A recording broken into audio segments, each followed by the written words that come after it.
Thanks for listening to the Clive Barker Podcast, the only podcast dedicated to the works and worlds of Clive Barker. Do you remember the old episodes we used to have, Occupy Midian On Location, where we would do, have a friend or listeners audio recordings from a screening of Nightbreed? Well, we've got one of those again, only this time it's not Nightbreed. This is, believe it or not, the 6K restoration of Rawhead Rex.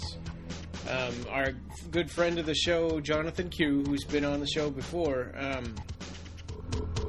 went to the Canadian premiere in Ontario on August 25th, 2017 at the Staircase Café Theater and the Hexploitation Film Festival.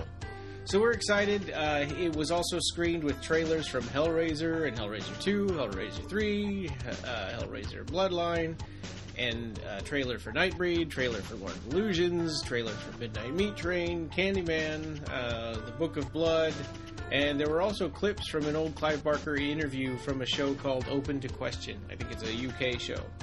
So that's kind of what happened at the event, and there was a short film. And in this episode, you'll hear Jonathan as he prepares for the screening, and then you'll hear some fan interviews with Jay Clark, the Hexploitation Film Festival program director. There's also audience discussion with Aaron Allen and Greg Lamberson, and a final interview again with Aaron Allen. So I'm excited to hear this. Hope you guys like it.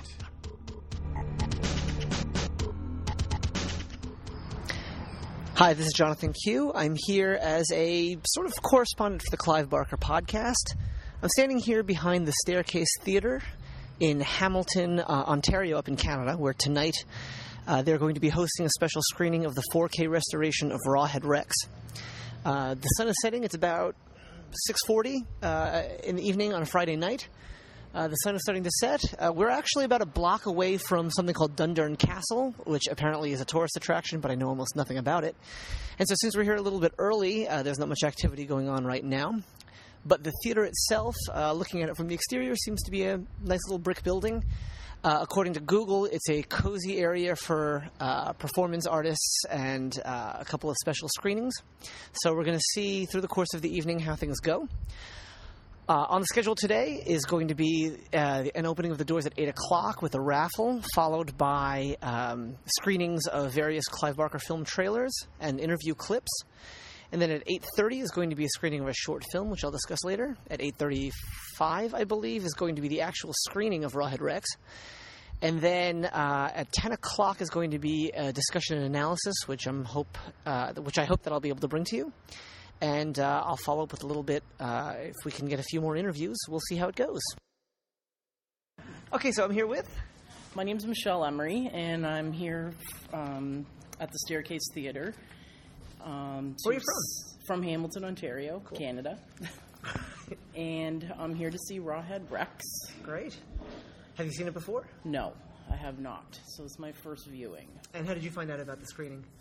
Well, my boyfriend and I come to the Staircase Theater whenever we get the chance. To Jason, shout out, to see whatever good horror movies and that are airing. So we've been here before. So our good friend Aaron Allen, he runs the shows most of the time. So we already know about the shows. So Facebook, obviously, and stuff like that. So that's fantastic. What's your favorite Clive Barker film? Definitely Nightbreed. Which is apparent by my T-shirt. Your T-shirt. But I have to give credit to Cavity Colors, because they're the one that designed the shirt. So. It's a beautiful shirt. Thank you. Cheers. All right. Well, do enjoy the screening.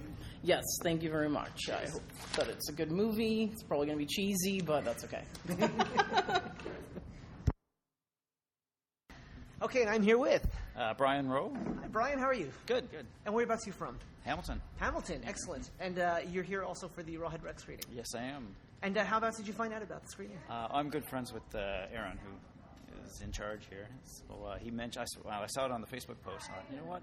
Believe it or not, I've never seen it. Although I'm very familiar with all of the cover arts from the old VHS of the 80s and stuff like that. So it's one of those movies that I've, the cover art is ingrained in my subconscious, but have never seen. So looking forward to seeing the remastering of Rawhead Rex. Should be exciting. And now what do you do? I'm a special effects artist. Are you? Actually. Oh, that's So, fantastic. Great. And what kind of special effects do you work on? like makeup prosthetics and things for movies. We also have our own line of prosthetics that we sell around Halloween times. Well, we sell them all year round, but they fly out at Halloween time. That's fantastic. And anywhere we can be referred to follow you around? Or? LockedIntheCellar.com. Locked in the Cellar. Sounds perfect. All right. Well, enjoy the screening. Thanks so much. Thank you. Cheers. Oh, well, almost forgot to ask. What's your favorite Clive Barker film? As far as books, I love the books. Let's hear them all. Clive The Barker's books are, you name it. Books of Blood. Books of Blood. Which one? It's been so long. Okay. I'd like Meat Train. Midnight Meat Train. Midnight Sure, Meat Train. of course, yeah. But as far as the movies, Hellraiser, of course. Excellent. Yeah. Excellent. Much like myself. Perfect. Yes. Okay. Now, did you see the Rawhead Kitamura version of the Midnight Meat Train, the film? No, I have not. Okay, yeah, that's a good one. Brad Cooper as well, so that's one worth checking out too. Good times. Great. All right, well, thanks very much. Cheers. Enjoy the screening. Okay, and I'm here with Rob and Rick. And Rick, how are you guys from? I'm from Brantford. Brantford. I'm from Newmarket, Ontario. Okay, I don't know where either of those places are, so how far is it from Hamilton? From here it's about a half hour. Cool. It's about an hour and 15 minutes. With or without the rush hour traffic on a Friday night? You know what? Okay, hold on. Okay. Now we're talking, probably, 2 hours. Yeah. Yeah, around here. We'll talk about Very for traffic. About 2 cool, hours very from cool. now. And you're here for the Rawhead Rex screening as well? Yes. Of course. Yeah. Now, how did you guys hear about the screening? Luck. Seriously? Luck. Okay. Actually, no, Ghoulish Gary put it up on Instagram. So Excellent. Yeah, that's where I saw it as well. Nice. You guys are long-time Clive Barker fans? Oh, or- yeah. Absolutely. Okay, so each of you, you start with me. Tell me what your favorite Clive Barker work is. Literary. Nightbreed. The story or the Cabal story? Or The Cabal story Yeah. is my favorite book. Excellent. And Nightbreed is probably my favorite movie, too. But it's got to be the Decker cut. Decker. Because, Sure. the original cut was kind of shit. Yeah, absolutely. Being politically correct. Well, the new Cabal cut is going to be coming out on I Blu-ray can't wait. October. Can't wait. So everyone's going to be dueling online trying to Oh, yeah. cram down the real Clive Barker site just to get That'd it be on true, that. yeah. Yeah. I'm very excited for that. I think the odds might be as bad as the lottery, so we'll see how Yeah. it goes. Oh, I'll get it. Excellent. I'll find a way. I'm rooting for you, sir. Okay. And you, sir, your favorite Clive Barker work? It's the exact same. It's the exact same thing? Absolutely, yeah. All right. Yeah, we're both brothers. Excellent. Yeah. Ironically enough. Nice. Have you guys seen Rawhead Rex before? Oh, yeah. of Yes. course. Oh, you have? Yeah, we were raised on horror movies. Excellent. So Rawhead Rex, Texas, all Nice. the old slasher movies and stuff, Hellraiser, stuff Interesting, like that. interesting. Kind of grew up that way. So. Got a lot of horror fans here so far, a lot of Clive Barker fans. I think you two are the first people who I've spoken to who've actually seen Rawhead Rex. That's good. Really? Yeah. So a lot of us are, a lot of people are coming in for the first time. No Yeah. way. Yeah. Well, The first time we saw it, we were, 7? yeah. 7 years Oh, old? we were kids, yeah. Yeah. Our dad was like a huge slasher fan. Outstanding. So a lot of those movies, From Beyond, Reanimator, all those movies, we were raised on all those movies. So you guys excited for the 4K remastering? Oh, yeah. What, Reanimator Oh, yeah. or Well, I Rawhead? did Rawhead first. Oh, yeah, Yeah. of course. Nice, Can't wait nice. for it. But Great. it'd be nice to see it not on a VHS. It's been taped over about 100 times. So Exactly. Kind of excited about that. Yeah. Outstanding. All right. Any thoughts? Anything you guys want to share? I'm just excited to see it. Yeah. Yeah. Yeah, let's get in there, right? Okay. Yeah, you know what? It's about time. 15 minutes to doors. All right. Yeah. Well, thanks so much, guys. Yeah, thank you. Cheers. Take care. Have a good one. And I'm here with Jay Clark. Jake. How are you doing today? I'm good. And you're here for the Rawhead Rex screening as well. Yes, I am. And why don't you tell us a little about yourself? Where you're from? I'm from Oakville, which is about half an hour away from Hamilton. Great. And how did you hear about the Rawhead Rex screening? Well, I found out of it through Aaron, who's running the thing. I'm one of the programmers for his film festival. Oh, that's great. Yeah. Yeah, I'd love to learn a little bit more about the film festival as well. Yeah, it's called the Hexploitation Film Festival, previously called Fright Night Theater, but they just changed it. So the festival's happening next March, and I think this is like a satellite event for the restoration of Rawhead Rex. Oh, that's fantastic. Now, I understand you guys had a contest to rename the festival. Yeah, we had like a online thing where we asked people to come up with ideas, and I guess this is the one that won. He emailed me about I don't know, a few months ago with like the final 10, and we all sort of like wheeled it down, like the five or six programmers all wheeled it down to this winner. That's great. Now, how as a program director, how do you choose? Like, what criteria do you use to determine what films will be chosen for each year's festival? Well, I mean, it's first you just watch them all, and then you kind of figure out. It's kind of a balance in the fact that what you would want to see, but also what you think your audience would like to see as well, and then just sort of go from there. All right, that's great. Okay, what's your favorite Clive Barker film? That's a good question. I'd probably just go easy, say Hellraiser. Outstanding, a man after my own taste. Yeah. So, are you a fan of the books or the art or anything like that as well? Yeah, the art especially, yeah. When I was younger, I gravitated more to Stephen King because it was a little bit more accessible. Okay. But I have gone back and read some Clive Barker over the years. I think a couple of years ago I read The Great and Secret Show, which I really enjoyed. Books of the art, yeah. Yeah. Have you read Everville yet? No. Everville is a follow-up to The Great and Secret Show. That's worth giving it a. Yeah. Worth giving a. I don't think I did. I think I started it and then I got sidetracked. I don't read a lot, so I'm more of a movie guy. All right. Well, we're looking forward to the festivals and the screening as well. So thank you so much. Oh, no problem. Have fun. Cheers. I'd like to welcome friend of the festival, indie filmmaker, author, all-around great guy, Greg Lambertson, everybody. I really have no insight into this film. I just wanted the free ticket. And I've got to say, I'm really glad I drove an hour and a half and got to see death metal. No, you have a long history, independent film. You worked with like Frank Henwater on Brain Damage, which is out by Arrow now. And Greg's got lots of great stories on the special feature of that. Did you ever get your copy? I did not. I had to borrow it. So, just from your perspective, independent filmmaker, you're working with various levels of budgets. Can you kind of see, from your own experience, the kind of pitfalls of that taking place here with Rawhead Rex? The most interesting thing to me is that Clive Barker wrote the script himself. Now, a lot of the problems here fall on the director, obviously, but I'm watching the film and I'm trying to envision what the script read like. Has anyone read the short story from the Books of Blood? I mean, yes. Oh, that makes sense. Clive Barker started with the Books of Blood, which in the U.S. was 6 volumes of little novellas that were like 40, 50 pages long. And Rawhead Rex, I mean, this is fairly faithful to the story, except it was a really mean, vicious, scary little monster story.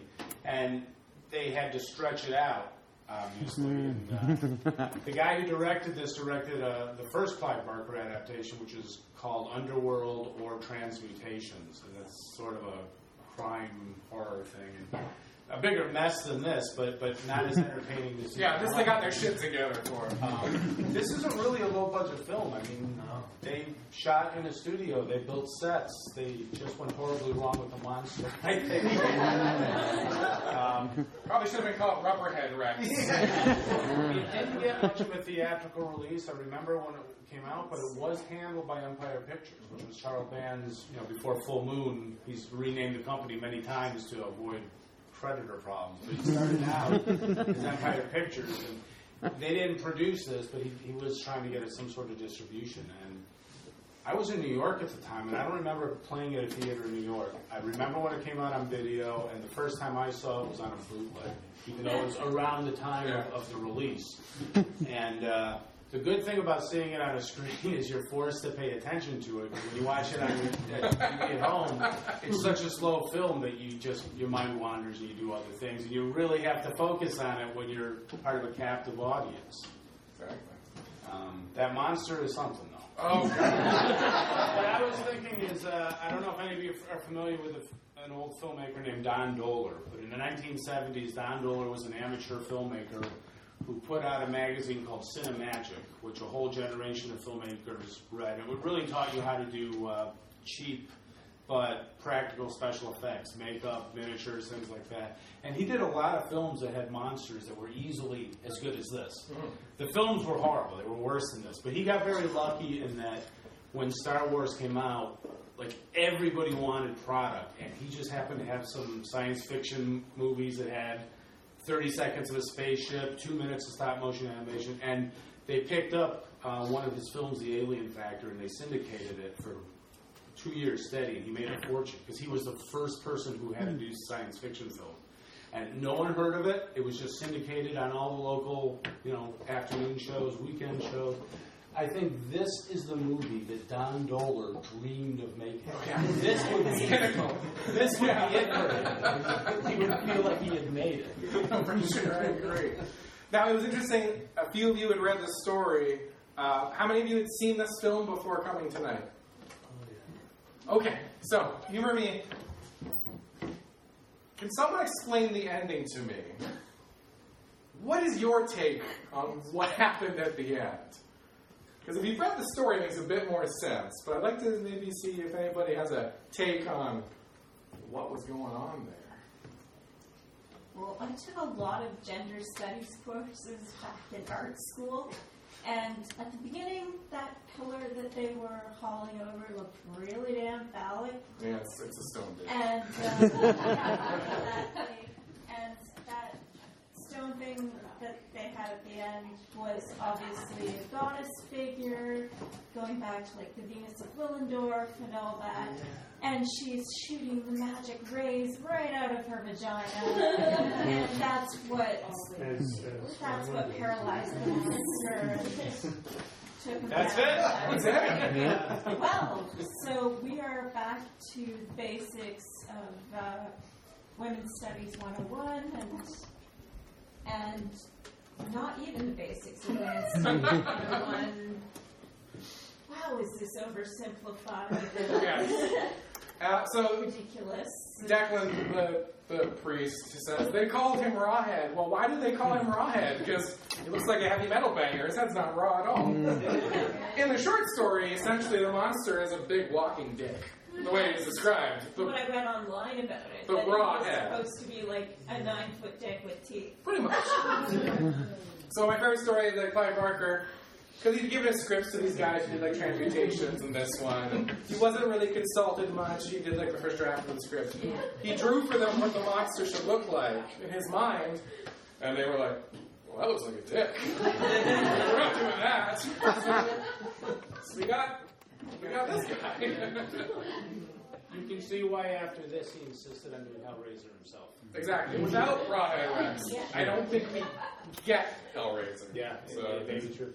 You know, the ending reminded me of there's a filmmaker from Rochester, which is near where I am, is Frank Loggia. He did Fear No Evil, which was an Omen ripoff, and The Lady in White, which is more of a family more family-friendly ghost story.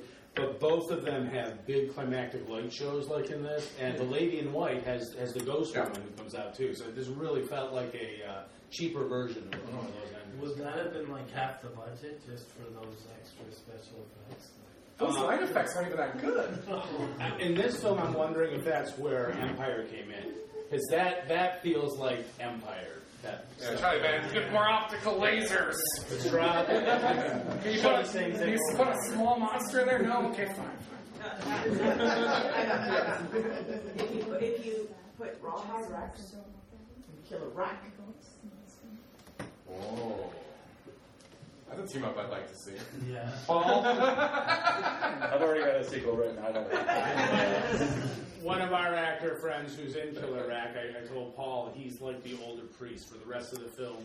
Picture our friend saying the lines as you're watching the film. How did that work? Not as well. What I like about Rawhide Rex is the stuff I would have liked as a kid, the monster stuff. As an adult, I don't give a shit about it anymore because he looks terrible. But I'm so obsessed with the little things about the main character and his relationship with his wife, and why when he drops his cigarette when he sees Rawhide Rex, he's so concerned about the cigarette, and how his wife just wants to bone him, but he's like, no, I gotta go walk in the woods. Plus, after he puts the cigarette down, he walks towards where Rawhead Rex is. Yeah, exactly. No, not the other way. You're thinking, is he going to run? No, he walks towards. My favorite thing at the end, this is my theory. Obviously, the end where he pops up is just a cheap thrill ripoff, like with Carrie, like the hand popping up. You know, this is just bullshit. It doesn't matter. But it's obviously they didn't kill him. Obviously, they fucked up. So what went wrong? Well, he got involved because he needed to penetrate Rawhead Rex. He had to stab him. So, as is true with maybe a lot of men, he just couldn't let the foreplay play out. He had to jump the gun, right to penetration. And that's where he screwed up. That's my takeaway from it. You don't get to finish. Didn't get to finish. She didn't get to finish.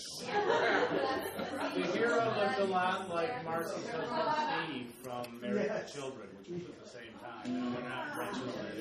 If anyone is thinking that the monster looked any more convincing back in the 80s, it didn't.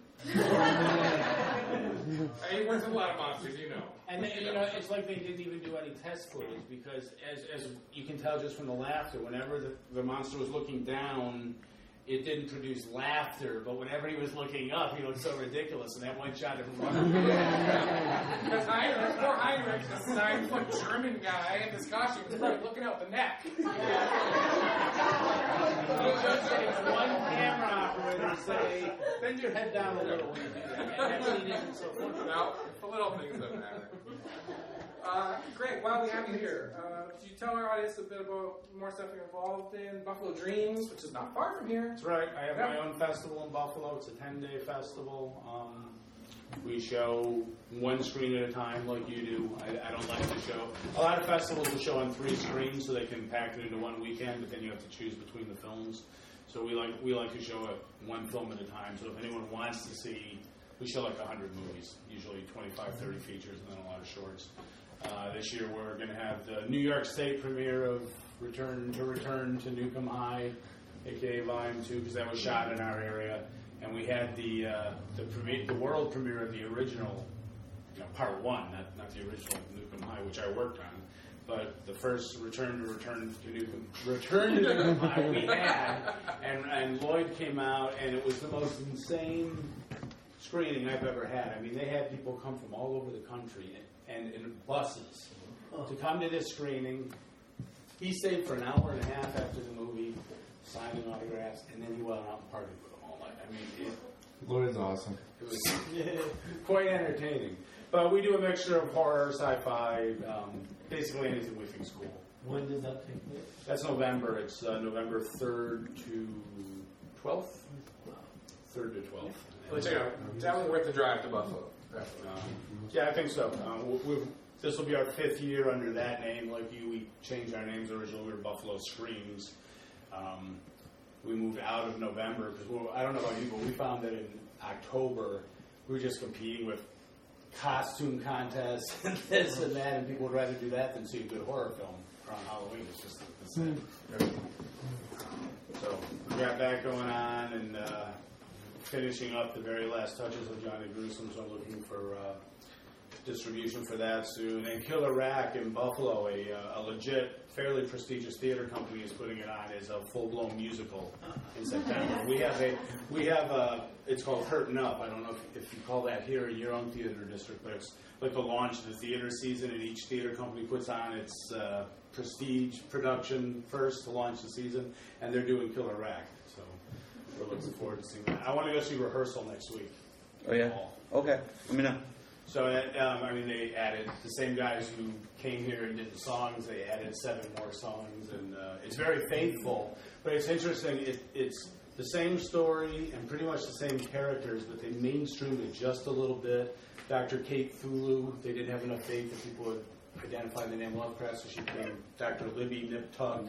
So there's little minor changes, but for the most part, it's the same thing. I'm curious to see how they do the effects. For those of you who haven't seen Killer Rack, or don't know the premise, it's about a woman who wants to get breast implants, but they just turn out to be these demonic monsters that eat flesh.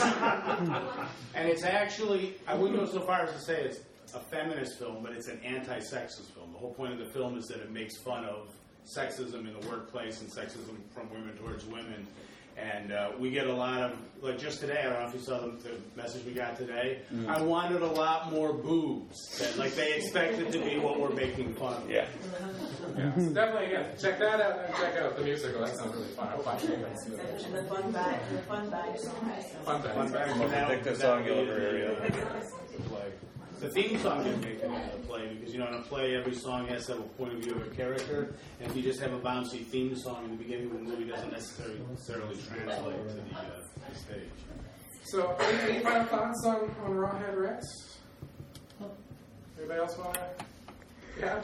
I just thought it was interesting. I don't know how many people here are also fans of Nightbreed. I know there were a few in here. But anybody else notice the similarities in theme between how the priest in this film basically devolved, lost his faith, and then gained the faith in the monster in much the same way in Nightbreed might happen as well. It's just an interesting theme I thought was kind of foreshadowing that. It's funny you say that because, I mean, that scene where he baptizes the priest by using that story, it just didn't play for laughs in the story. It was really, really shocking when you read it in the story. But I thought of Nightbreed when the pandemonium broke out with the cars blowing up and stuff. I just watched Nightbreed again a little while ago, and all the chaos there is handled so well by Barker. I wonder how much he was thinking, I don't want it to look like this. Right, yeah. By the way, I'm working on 2 films right now. Could happen or could not, but both with Greg Sheffer, who's the star of Nightbreed.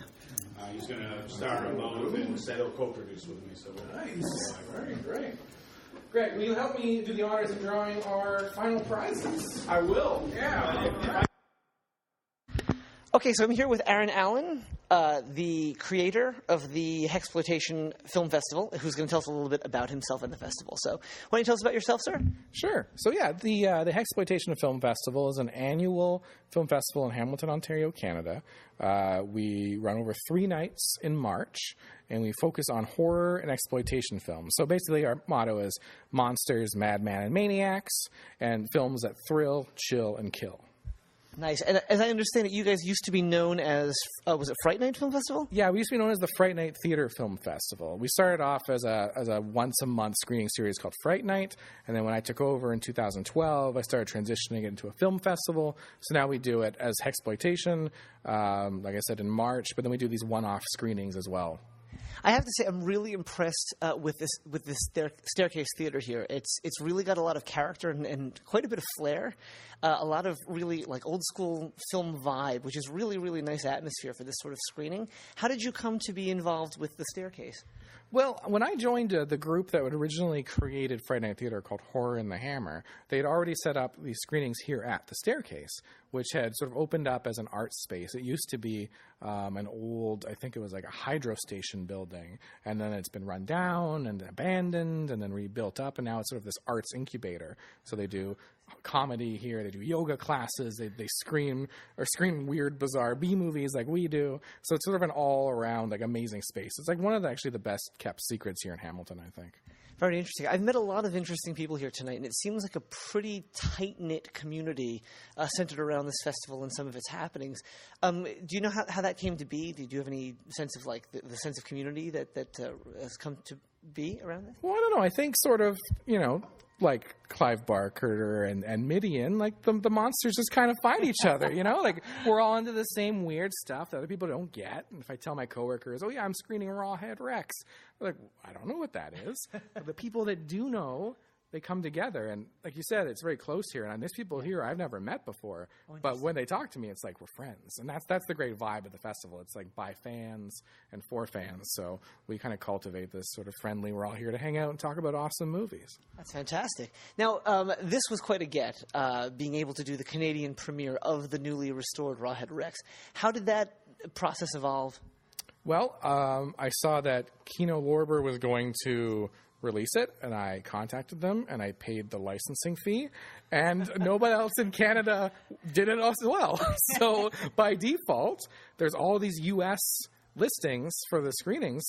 We were the first Canadian one, and in fact, they originally listed us wrong as Hamilton, Ohio.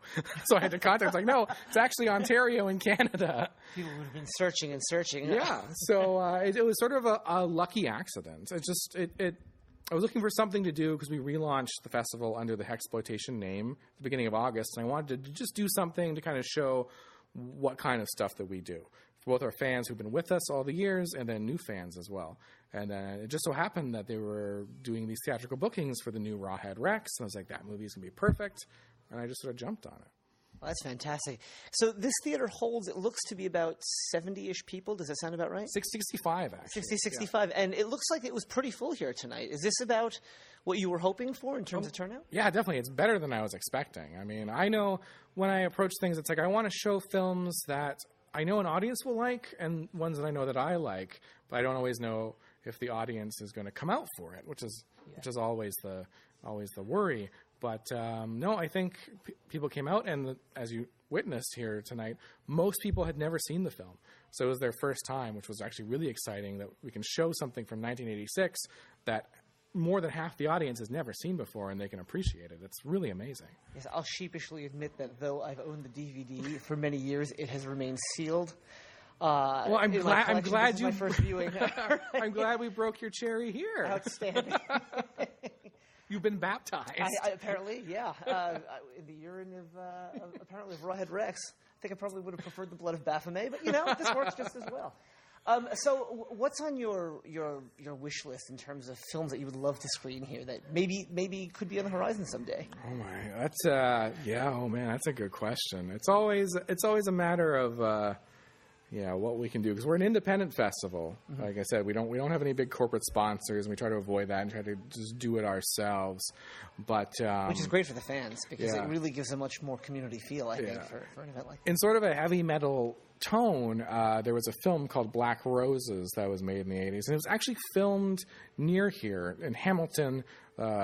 Further out west, there's an area called Dundas, which used to be part of Hamilton, and that's where they filmed big parts of this 1980s horror metal movie. Okay. And I always thought it'd be really cool to do a screening of that. So that's something that's kind of on my wish list. Very cool, very cool. All right. Any last thoughts or things you'd like people to know? Yeah. So our film festival portion that runs in March, our submissions are now open, so people can submit their films, both short and features. Until December 1st, student filmmakers can submit for free. And we're always looking for really cool, independent, horror, cult, sort of comedic films that we could screen as part of our roster. Like in the past, we've had films like Pool Party Massacre, The Killer Mermaid musical movie The Lure, Red Christmas starring Dee Wallace.